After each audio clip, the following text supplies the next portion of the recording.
Hello, everybody. Welcome to Self-Publishing Insiders. I am Jim Azevedo. I lead corporate communications and marketing here at Draft Digital. And today I am pleased to welcome back to the show a very familiar face to many of you who have been with us for, I don't know, let's say over a year or more. Mr. Kevin Tumlinson is back in the house, everybody. Getting the band back together. You're getting the band back together. So most of you watching, I assume, kind of know who Kevin is already. But for those of you who may not know Kevin, let me just quickly read through his bio. So J. Kevin Tumlinson is an author. He's a podcaster. He's a public speaker who's helped thousands of writers to start, build, and grow their author careers. He is now the Chief Brand Officer of Author Anchor, a company built to connect authors with highly trained and affordable virtual assistants. So this is kind of a hot topic, and it's one that I don't think we've addressed here on Self-Publishing Insiders, virtual assistants. Yeah. But before we even go there, Kevin, that's kind of a short bio, man. Like, you never want to bore people, right? Well, we're not going to bore people today. The long bio takes a while. What I do takes paragraphs. Okay. Well, let's cut down those paragraphs to a couple of bullet points because, prior to all this new C-suite stuff that you're doing, you were the marketing director at Draft Digital. For those people who may not know, people who may be new to the show, are new to self-publishing, are new to Draft Digital. So I'm interested in what led you to Author Anchor, but first, give us a little bit of that backstory, just kind of catch people up a little bit. With my time at D2D, or what's happened since, or both? What are you looking for? Maybe a little bit of both. Cliff Notes version. I was with Draft Digital 7 years. Pretty early, not the earliest days of D2D. It's a company that I loved, still love, and still, in a lot of ways, still represent out there because some people don't even realize I've left Draft Digital. So I get a lot of calls, emails from people. People come up to me at conferences asking questions, and I do my very best to represent and make you guys look good. We appreciate that. Yeah, well, Draft Digital will always hold a very special place in my heart because it was the early days of me kind of connecting with the author community. Got all kind of swizzled in with that, and the Wordslinger podcast and all that kind of helped me, connect with this community, and I got to serve in that way. Since then, I've done several things. I've mostly been full-time writing again. And I'm doing I've got a book deal together with author J.D. Barker. He's a New York Times bestseller. We're co-authoring something that I'm putting the finishing touches on the edits right now. If I weren't doing this show, that's what I'd be doing right now. And then, I started doing a lot of consulting work with folks in the industry. I did some stuff with Plotter. I did some stuff with BookBrush. The BookBrush guys started this company, Author Anchor. Okay. And I was kind of helping them with figuring out what the branding would look like and what things, a little bit of that. I wasn't really doing much of that yet, but, I kind of asked, if I'd be interested in being the public face of Author Anchor. And they cut a good deal. And so was Author Anchor, was it already, I'm sorry to interrupt you, but was Author Anchor already a service that they were offering prior to you joining, or was this something that you helped beta? Yeah, let's say it was kind of in a beta mode, because they were supplying some VAs. And by the way, at least 3 times in this interview, I'm going to say AIs instead of VAs. I'm just putting that out there. That's okay. I'll call Draft Digital smash words, and we'll just confuse everybody. Just confuse everybody.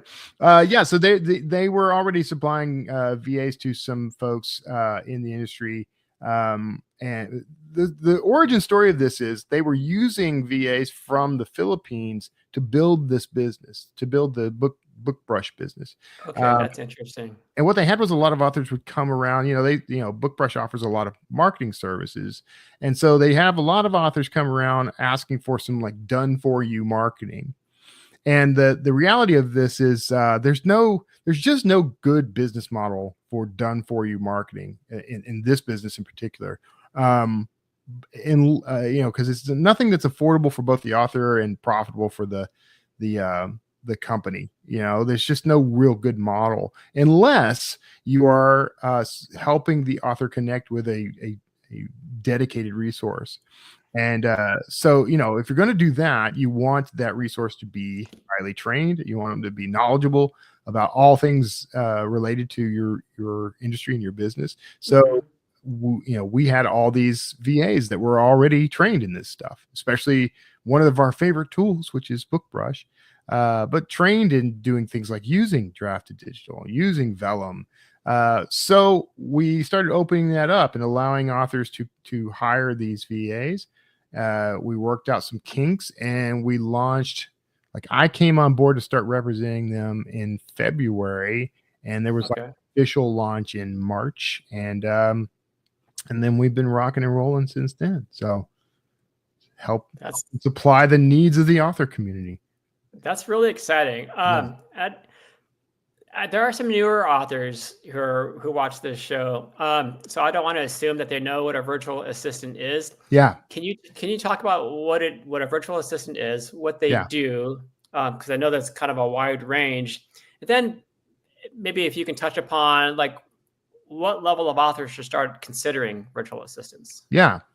So a virtual assistant, I'm glad you asked that, because I actually have had a couple of people assume that what I'm talking about is like a piece of software like AI or something.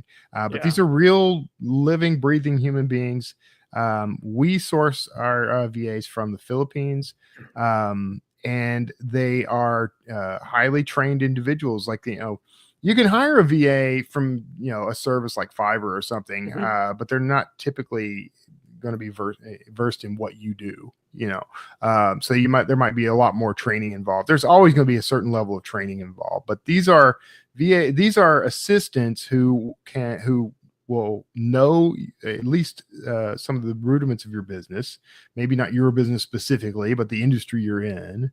And they can help you deal with some of the things that are pain points for a lot of authors. One of the biggest has been marketing.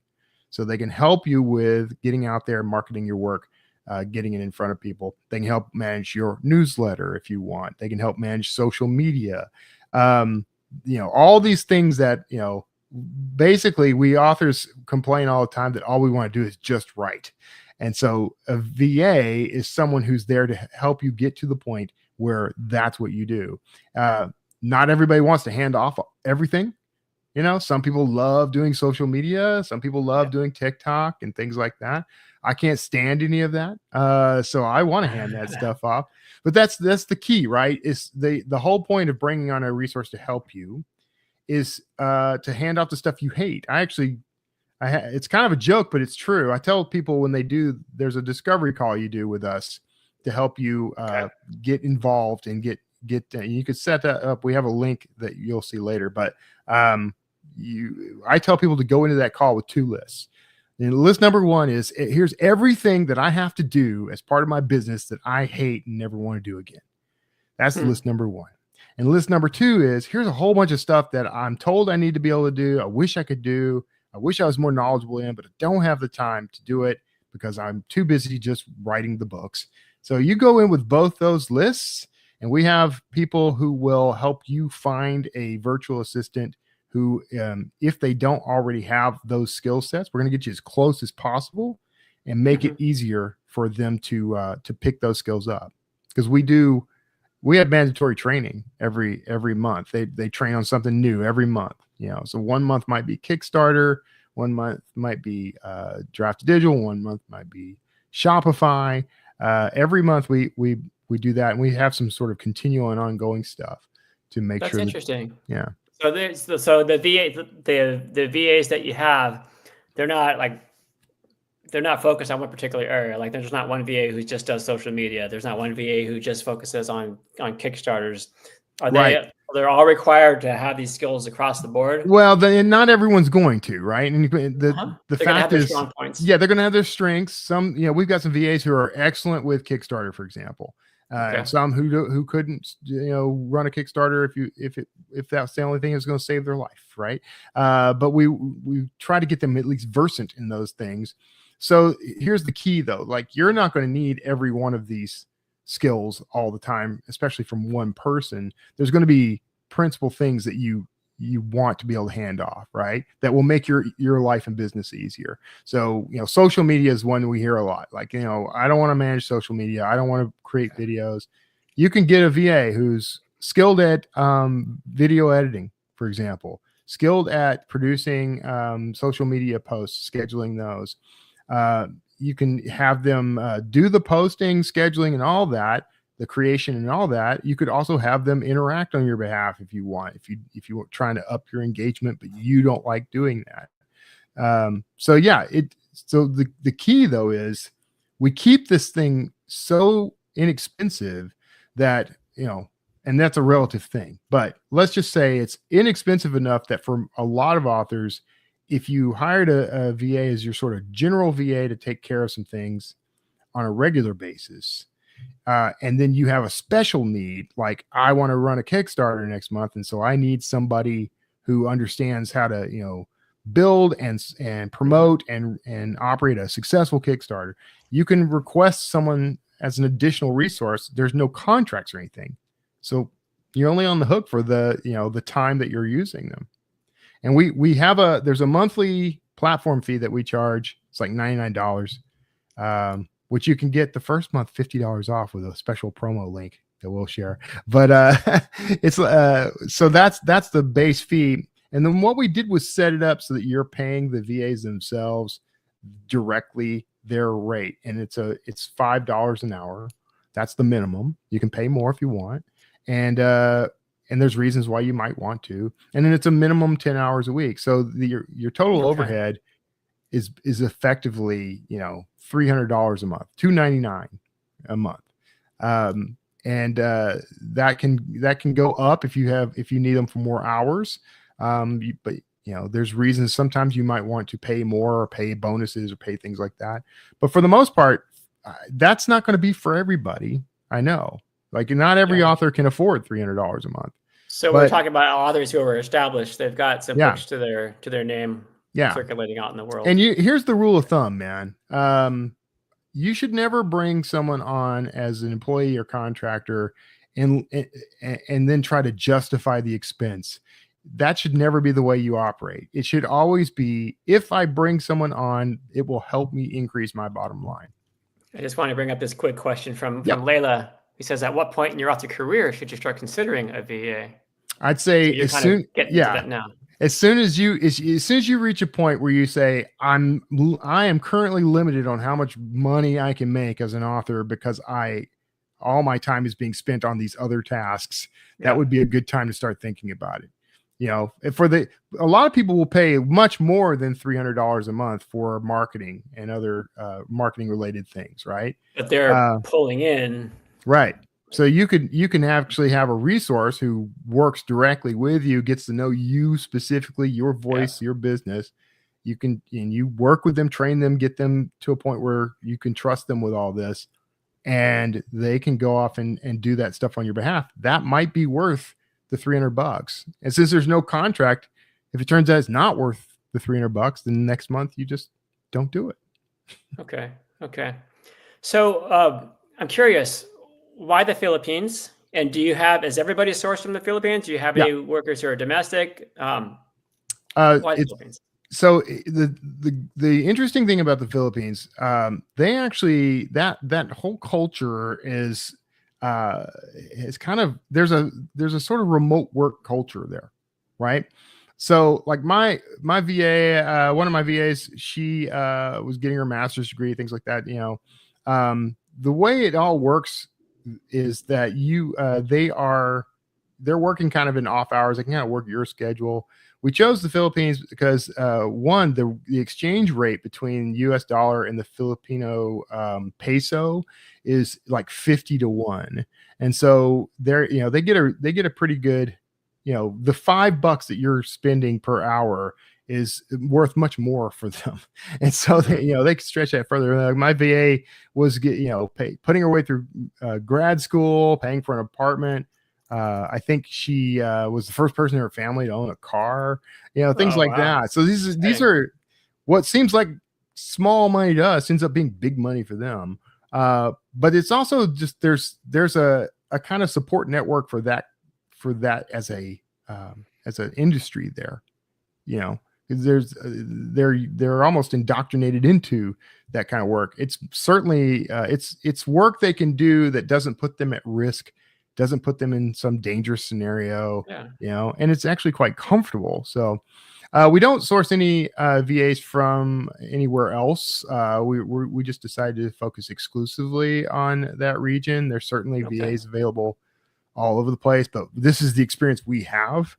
I don't know if they are open to that in the future or not, but I saw Adriel Wiggins is in the chat. Hello, Adriel.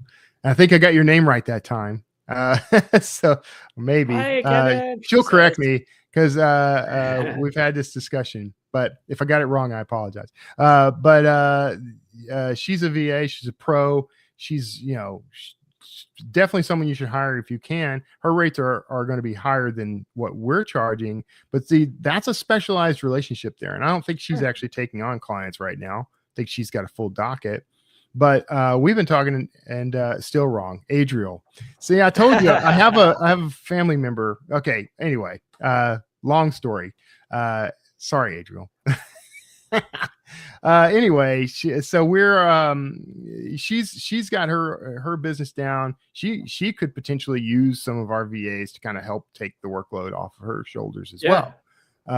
So there's a lot of flexibility. But yeah, it's just as far as making this affordable for the authors, the VAs in the Philippines tend to be the best bang for the buck, really. They usually have the highest amount of resources and training for the dollar. I wanted to ask you too, Kevin. It sounds like you kind of already touched on this because their schedules are so flexible. So do time zones not become an issue with the VAs that you choose to work with? Yeah, no, not at all. Like they'll work your hours if you want them to. I always felt bad about that. And I actually gave permission because for me, I offset all the time anyway, because I set up a Slack channel. She would come into Slack, leave me a message, and I'd respond. We had a recurring call, once a week, so that we could do a little bit of FaceTime together. I've kind of tapered that off, but it is nice to kind of touch base like that every now and then, especially when someone's going to be representing you out there in the wild. Because she sends a lot of emails on my behalf. I have her booking me for podcasts and YouTube shows and things like that. So I want her to know me as much as I know her. Right? I want her to be able to kind of not speak in my voice, but represent my brand in a way. So it's good to have some FaceTime like that. But yeah, no, you don't have to worry about it really. I mean, they'll work any hours you need them to usually, because this is their full-time gig. I just always felt bad. I'm like, no, man, you deserve a life outside of work and school. Go sleep. So I had the privilege to visit the Philippines back in 2012, and I stayed, I think it was about 3.5 weeks, almost 4 weeks. Amazing country, like just absolutely stunningly beautiful. But beyond that, if anybody out there is thinking, well, I want my VA to be closer to me, the Filipino culture, I believe if I read this correctly, the literacy rate there is like over 95%. I think it's over 99%. I don't know how accurate it is, but it's super, super high. Yeah. And everybody speaks English. Well, at least it seemed to me that everybody spoke English. And I remember looking it up. I thought I think English is one of the 2 official languages. There's Tagalog. I probably pronounced that wrong. In English. I think that's right. Yeah. And there at the time, 2012, there were bookstores everywhere, everywhere. Right.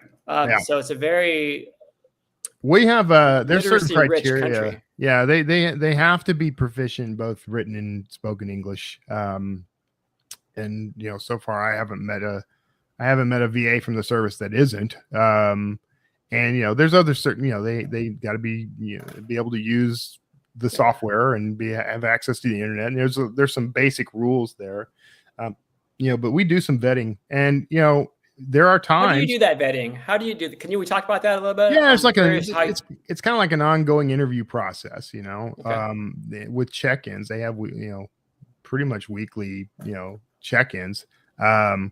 And we get as we get reports from the authors themselves, they'll let us know if there's a bad experience, a good experience, or whatever. And so we kind of look into that. We solve the problem if we can. If we can't, sometimes things don't work out. It's like any other business. Sometimes you hire and the person you hired didn't quite work out, and so we do our best to, I guess, rehabilitate in a way. But sometimes it just doesn't work out and we part ways. It's the way it goes. But that's part of our commitment. Business. Yeah. That's part of our commitment to the authors on this, though, is that what we're going to do is make sure that you are working with someone who is, highly qualified, as much as possible with that. So, you talked a little bit about the training earlier in the conversation, Kevin. Yeah. And can we go back to that a little bit more? I'm so curious because it seems like there's just so much to know. And authors like, oh, I don't want to do social media, or I don't know how to work with certain platforms, and there's just so much more to it. And on your website, you've got, let me see, 1, 2, 3, 4, 5, 6, 7, 8, 9, like 9 different, tasks, I guess. Yeah, that they can help you with, everything from book production and management to website and blog upkeep. Speak much, Jim. Administrative tasks. Yeah, and so on. So I'm super curious. Like, that's a lot to know. Yeah. So believe it or not, a lot of them come in with those skills already. So there's not as much as an intensive training as you might think with some of the folks who come in. And in fact, if they come in with existing skills like working with Shopify or Amazon Marketplace or something, that's even better for us. That means there's a new skill we can offer, and there's a little bit of cooperative training that's going to happen there. Sure. We're going to also be looking for like what authors are requesting. So if an author comes in saying, hey, I need someone who can do X, Y, or Z, then we're going to go try to find people who either have that skill or who can train the VAs in that skill. We do a lot of these like partnerships, kind of almost like it's like a sponsorship in a way, but like, we did a training, say, with like Book Funnel, training them how to use Book Funnel. We have people who are knowledgeable about that to show them, walk them through that. But like, we do these cooperative relationships with different retailers and brand vendors and things. Like, we could do one with Draft Digital, for example. Like, we might have someone from the team kind of work with our VAs, maybe do a presentation. You go walk them through and show them how to upload a book and use the various tools. So there's things like that happen. And I'm not directly involved in the training, so I'm kind of talking out of my head a little, but I mean, I know some of the basics of what we're doing. Yeah. Okay. Before we get to the next question, you have some fans in the comment section, so I want to make sure that we acknowledge people kind of giving you little shout outs and saying hello. And DL White says, it's good seeing Kevin on a DDD page again. It's good to be back. It feels natural. Fits like a glove here. It's like I almost started this whole call. It does feel nostalgic. I almost started this call by just pretending like I was the one doing the interview. That would be kind of funny. Yeah, but then we're going to confuse people, and we're already so good at confusing people that I want to, you guys don't need that help from me, no. So, all right. I want to ask you a question about, I mentioned to you earlier while we were still offline. So some of our viewers out there may have come across Jane Friedman's blog from earlier this week. Let's see. On her blog, there was a guest post from the author coach Ann Carley about how self-publishing assistance is becoming threatening, or is becoming threatened because it's just getting more and more difficult in terms of like identity and verifying identity on platforms like KDP and Ingram Spark. So I just wanted to ask you if that's become an issue for Author Anchor. Is that like a roadblock for you guys? Do you have any workarounds for that? Is that something that authors should be concerned about? Yeah, it's going to get it is tricky when the various, and I've had some conversations. Like I had a conversation with the folks from Ingram, for example. Like they've got something that they've worked on that isn't yet live. That would be a sort of assistant login kind of thing. Ingram does. Yeah, it's not active, it's not live, but I was talking to them like they actually have it. They just haven't implemented it. Okay, like to verify representatives. Yeah. Okay. Like and Draft to Digital has something kind of similar where you can actually engage that mode and allow an assistant to do everything but access your financials, for example. Yeah. So some companies account have sharing, that, we call it account sharing. So some businesses already have something like that built in. Some are more paranoid. KDP is going to be a challenge. There are ways to kind of work around this, and one of those I found was so like I created a unique email address through like Google, and and I have a Google Voice number, and so through tools like LastPass and other like password sharing tools and account sharing tools, you can actually set up sort of a limited remote access kind of thing. Like they'd get full access, but you are going to have to build some trust with these people eventually, so and I have some guidelines on that too we can talk about. But for example, KDP, like I could set it up so that the access email address is this one that I share with my VA. And if there's ever a moment where I need to shut that off, it's as simple as going into LastPass and removing them. And I think in Gmail, actually, you can actually share accounts with people directly. But if I ever need to shut it off, I just shut it off. They don't have access to the password for that account. So effectively, once I do that, they no longer have that access. But so if you're both using the same email address and phone number to access something like KDP, there's really no problem. It's just when it's the way they're kind of doing this is and they may limit access to something like Google Voice. I don't know. There's rumors of that kind of thing happening. So far, I haven't experienced any problems with that, but I also haven't needed that as much. Because one of the uploading to the various platforms hasn't been one of my tasks. I'd say though, like, Draft to Digital kind of makes it super easy for you to do that, including uploading to Kindle or Amazon. So, that might be a route to choose if you're going to work with a VA for uploading. If you're trying to take advantage of KDP, that's a different story. But there are some workarounds. It's hard for me to say you should try this, and this, because guaranteed, 6 weeks from now, all those things won't work anymore. But there's always some way, There's always a way. Yeah. It might involve an extra hoop or two. Yeah. But I wanted to bring it up because the article, it seemed very timely for our conversation because I think it posted like 2 days ago. Yeah. And I thought, well, we should probably talk about this, especially since the VAs that you're sourcing are, from outside the US, and is that going to create an extra hurdle? How do we go about figuring this out? Because I think VAs are important for author efficiencies. Yeah. I mean, I use a tool for social media, for example, that is very similar to Hootsuite, but it's a direct login kind of app.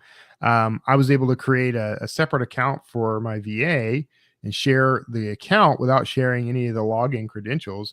So if I ever need to move on, there's no problem. Most tools are like that in some way. If you use something like LastPass, and there's others, none of them are coming to my head, but there's all kinds of password management tools.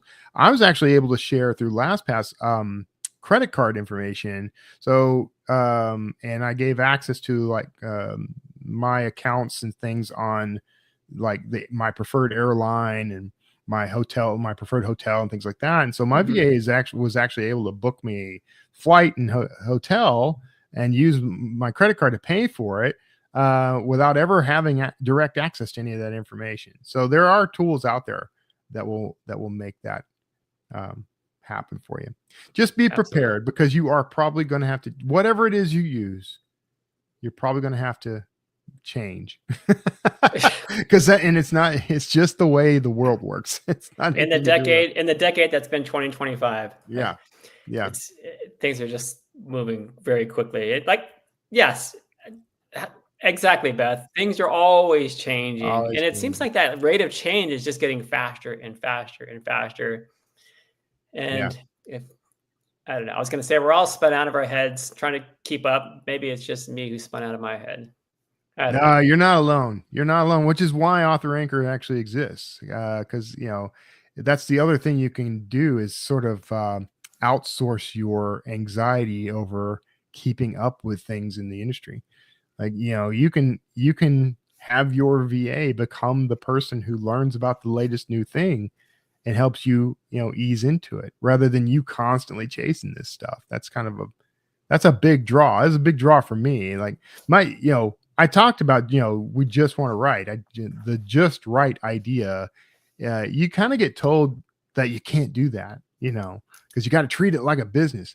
Well, if I'm treating it like a business and I'm supposed to be the CEO of Kevin Inc. or whatever, any other business, I would have people I would delegate, right? I would take tasks that that are not efficient for me to do, not cost effective for me to do, and I'd find some way to hand that off.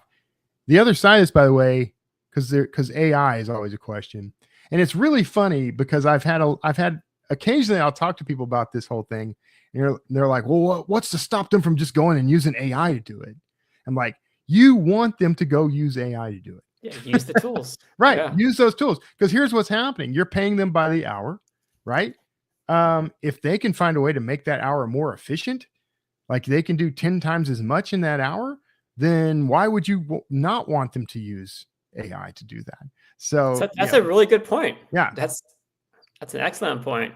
Just got to bring up some quick comments from our own Alyssa, who says, you got to be agile and think on your feet. It's the indie author way. That's definitely the indie author way. I mean, it's we kind of invented this, that as an approach to publishing, is the ability to flex, the ability to, learn new skills, apply new skills and technologies as instantly as possible. But there just comes a point where bootstrapping is a startup plan. It's not a business strategy, And so there's definitely going to come a point. This may not be for you, if you're an author who's not making enough money to justify, shelling $300 a month out to have somebody, completely understandable. And it's probably a good idea to not try to do that for a while. Like I said, this should never be a thing where you have to figure out how to justify this expense. That's not the way this should work. It should always be, I can, increase my revenue, increase the time I spend with my kids, increase, or decrease my stress levels, if I have some help. If you are at that stage, then this is exactly the sort of thing you need. But otherwise, you shouldn't. This isn't something you should do and then try to figure out how you afford it. Right. And with that, I want to bring up this question from Layla. I think you've touched upon this already. Yeah. But Layla asks, for those of who are just listening, is there a mandatory minimum number of hours your VA works a month with Author Anchor? Yes. So this is so we don't get any cut, by the way, of the VA's revenue. That $5 an hour goes to them. It's exclusively for them. We only make the $99 platform fee. And we use that money. A lot of that money gets used for things like the trainings and buying software licenses and things like that. So for the VA, it's $5 an hour minimum with a minimum of 10 hours per week. So that's 40 hours a month. So that, all told, you're spending $299. And that's the bottom. So now what we have found is that a lot of the authors who start using this service end up bringing people on for many more hours than that, because they're able to increase the the reach and range of their business. You should, by the way, here's a warning caveat kind of thing. Okay. When you start doing this, you should count on the first couple of weeks at least being kind of long weeks for you, because you're going to want to train these. They're coming in trained with certain skill sets, but they're not trained yet on your business and your preferences and your the tools that you use. So there's going to be some setup time, some getting to know you time. So you need to count on that happening. Because when I first started working with a VA, I'm like, man, I'm putting in more hours than I was before I had help. Just like just like what you have to do with any company when you're onboarding a new employee. You want to make sure that they can hit the ground running. Right. But you need to always think of it in terms of like you're building toward removing yourself from the process. Yeah. And you will get there. And once you're there, then it's just all gravy from then on. Yeah, because the more time you spend up front onboarding, the less time, like you're not going to string it out forever and ever and ever. I would actually advise you should take a close look at your existing systems before you do this and figure out, like, how do I streamline what I do and automate things as much as possible and then document everything. That's a little bit of extra work. Yeah. Or as Beth says, outsource your anxiety. Outsource your anxiety. Yeah, that's I am perfectly fine with. I don't want anybody to feel anxious, but I definitely don't want me to feel anxious. So, right. Sometimes I wish I could outsource my sleep, like somebody else sleep for me, and then I could do all the fun things. And not me, man. I want all the sleep I can get. So and that there is something to be said for having work that's being done while you sleep. I can go to bed at night knowing, she's going to take care of, pitching me to all these different podcasts and radio shows, TV programs. So cool. And so that's primarily my use for a VA, by the way, was PR stuff. But as I go, what I realized is, like, that was my first task. You should probably pick a primary task. That's the reason you're bringing someone on. But as you go, you start to think, well, why am I doing X? I could just hand that off, see how it goes. And then, that's how it grows over time. And eventually they're going to reach a saturation point where, no one human can do all these things in just a mere 10 hours a week. So you're going to want to consider going up or even bringing on an additional person as a resource. So, yeah. As you and I both know, the PR stuff is so time consuming. Yeah, you have to really focus on it, because not only do you have to find like the right podcast for your particular brand or genre, you have to find the right journalist if you're looking at, say, traditional media. And then you have to kind of go through their stories or their old podcasts and see what kind of lights them up. And then you have to write the pitch. You have to make that pitch pretty perfect. Yeah. In order to get noticed. It's extremely time consuming. So if you could have somebody do that while you're sleeping, Kevin. Yes. Very good business. Very helpful. Yeah. I give it a full thumbs up. 2 even. All right. So I understand your guys are offering a promo now. Yes. So what we do is we book you into what we call a discovery call. And you'll speak to somebody from Author Anchor who's going to ask you questions. This is where you need those 2 lists I talked about. Everything I hate, everything I wish I could do. And you're going to sit down with someone for, less than half an hour and tell them, all your hopes and dreams for this.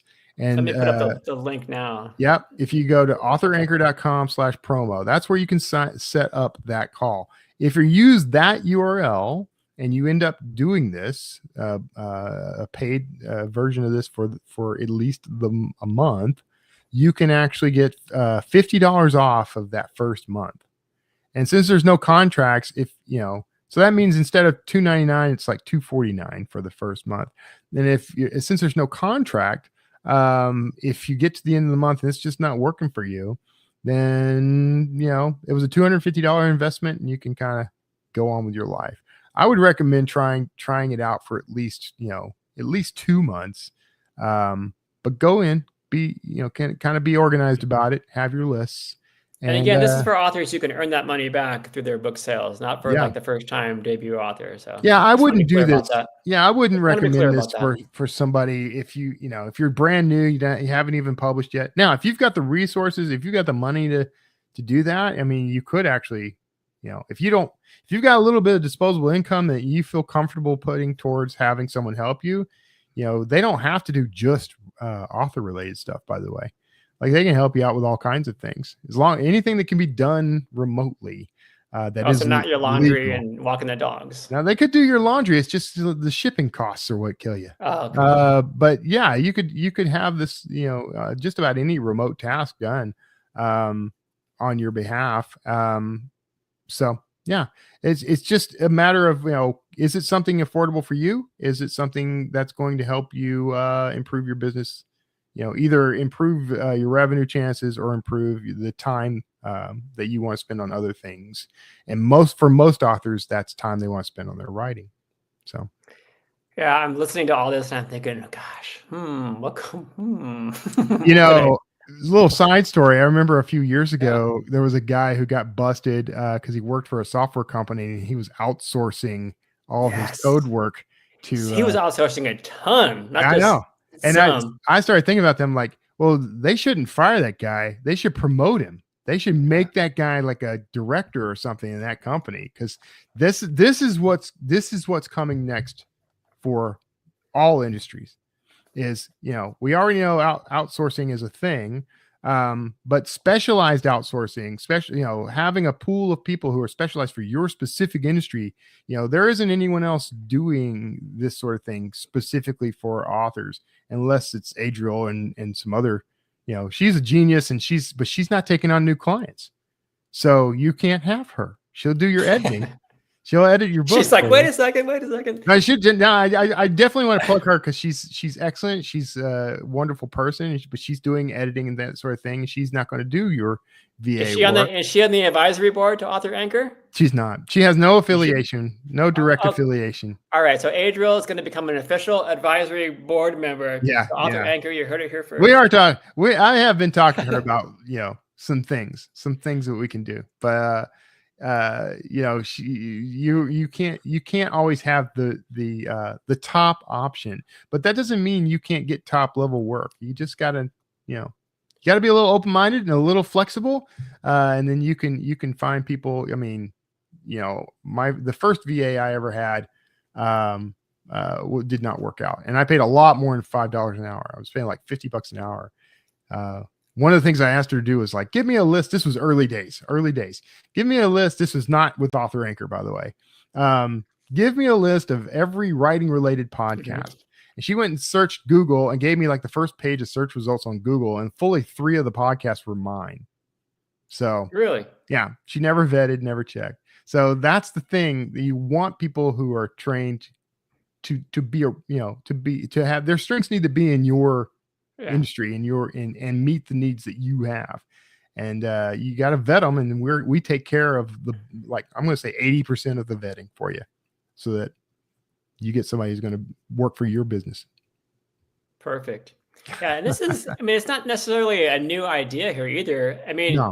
For those of you who are familiar with like Tim Ferriss and the 4-hour work week. 4-hour work week is that put Tim Ferriss on the map. Yeah. And he was kind of introducing the world. I promise you that if he knew about this service, if this service existed at the time he was doing that, he would be an Author Anchor customer. I promise you.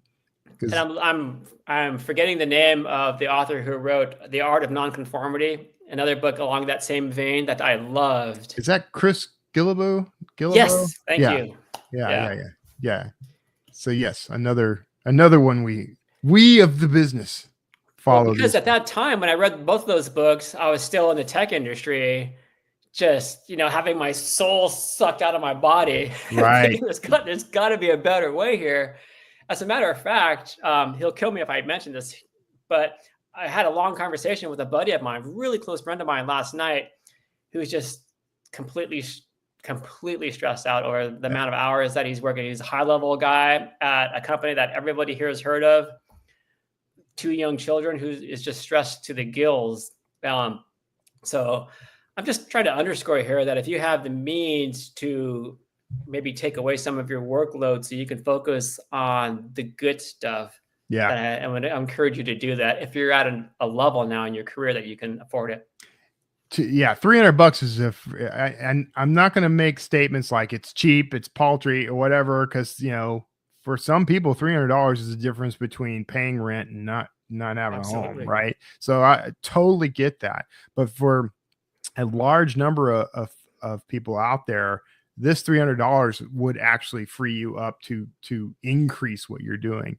But you need to make sure that that's the case. I cannot stress this enough. Like, do not get into this and say, how am I going to afford $300 a month? If that's the question, then this is the wrong time. Doesn't mean it can't happen. Doesn't mean it isn't a good idea for down the road, but it means you've got some work to do. And I think that advice to go and streamline what you're doing, figure out ways to, streamline, automate, and document everything you do. Those three things paired together, that's your preparatory work for bringing on a VA.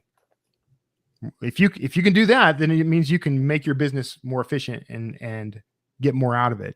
And once you reach that level, that's when you bring on a virtual assistant. Perfect. Yeah. Perfect place to end this conversation because we're already at time. It's good to see you, my friend. Yeah, man. I've missed all you guys. I need to. Well, we missed you too. We need to do like a little virtual meetup with the whole team sometime. So absolutely. I think I'll have the pleasure to see you. Will we see you at Author Nation and Nink again this year, among other places? Yeah. It's hard to scram. I'm like a toe fungus, man. It's hard to scrape me off those things. I show up. I knew I should have just ended the stream when I had the opportunity. But you got a free toe fungus out of the whole conversation. Okay, and with that, ladies and gentlemen, we would like to thank our friend Kevin Tumlinson for carving a little bit of time to spend with us today. Always a pleasure, my buddy, my friend. Let's see here. I'm kind of trying to get rid of some of this stuff here. Okay, if you enjoyed having Kevin, can you guys do us a favor and please share this episode talking about virtual assistants? It'll help us spread the word far and wide. It's very helpful. Also, why not bookmark d2dlive.com? When you do that, you can see what our future episodes are going to be all about. And finally, if you're new to the show, welcome. If you're new to self-publishing, why not sign up for a free Draft Digital account today? Simply by going to draft2digital.com. Kevin, you got a second to hang out in the green room? And I will stick around if you will. All right. For everybody else, I just want to remind everybody that this weekend, this Saturday, Drafted Digital is hosting the first ever D2D Print Day. It's a full day of sessions and webinars talking about print on demand, how to do it, how to get your physical books out into the world, and how to market them, and so on. It's a full day. I'm going to show a little commercial about that now. Until next week, bye-bye, everybody. Thanks again for joining us. There's nothing quite like the feeling of holding your own book in your hands. Draft Digital has always been about creating free tools to help remove the barriers between your writing dreams and having a book published. That's why we're thrilled to offer an entire day of free online webinars to help you understand everything you need to know about getting your book into print. Whether you're just starting or you've been around the block a few times, our Print Books for Indie Authors Day likely has something for you.